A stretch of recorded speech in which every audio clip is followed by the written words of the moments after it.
سلام دوستان، خوش اومدین به چنل سپی نسق. امروز اومدم با یک ولاگ کوهنوردی نیمه تخصصی، در واقع اولین کوهنوردی نیمه تخصصی من که دهنم سرویس شد، ولی خب کلا خوش گذشت. همونطور که میبینید ما در کوههای سرسبز ایلام منطقه بانروشان هستیم. خیلی لذت بخش بود، ولی خب چون بار اولم بود گفتم از خستگی دهنم سرویس شد. هوا به شدت سرد و بارانی بود. میبینید که هم نوردای بنده بارانی پوشیدن، ولی با این حال حس لذت بخشی بود زیر بارون را رفتن. دوستان لطف کنید که چنل بنده رو سابسکرایب کنید، لایک کنید، زنگوله رو حتما بزنید که از ویدیوهای بعدی با خبر بشین و کامنت کنید که آیا از کوهنوردی خوشتون میاد، اصلا دوست دارین که من ویدیوهای کوهنوردی براتون آپلود کنم یا نه، آیا به طبیعتگردی علاقه دارین یا نه.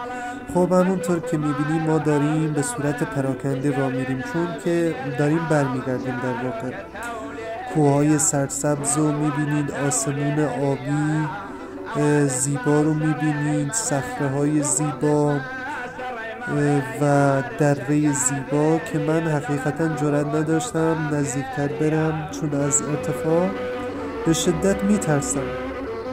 خب چیکار کنیم دیگه؟ بله دوستان در حال فیلم برداری و عکس برداری هستن و بنده گفتم که من واقعا ترسیدم برم جلو.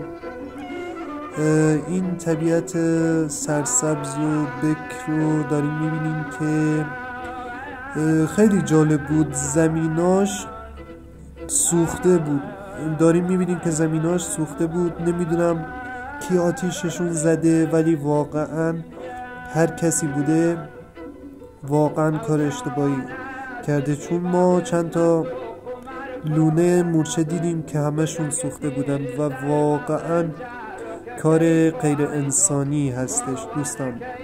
خب ما اینجا داریم به شدت با سرعت راه میریم و برمیگردیم، چون هوا بارانی بود، رعد و برق بود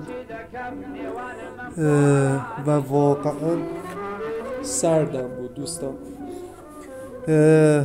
من گفتم همونطور که گفتم بار اولم بود که وارد این گروه نیمه تخصصی شدم دوستان. ما 3 گروه داریم، یکی عمومی و خانواده، یکی نیمه تخصصی و یکی تخصصی. خب عمومی و خانواده خیلی راحتن، مال خانواده هاست، زن و بچه و اینا. نیمه تخصصی مال ماست که مثلا مسافت های 4 ساعت 5 ساعت میریم، و تخصصی هم که مال گروهایی که مسافت های طولانی و صعب العبوری رو میرن. خب دوستان این هم تصاویر این ولاگ هستش که ثبت شده توسط هم نوردان عزیز. خب خوشحال شدم که تا اینجای ویدیو همراه من بودین، ممنونم. همونطور که گفتم لایک و سابسکرایب فراموش نشه، زنگوله رو بزنید و کامنت هم بذارین. تا درودی دیگر، بدرود.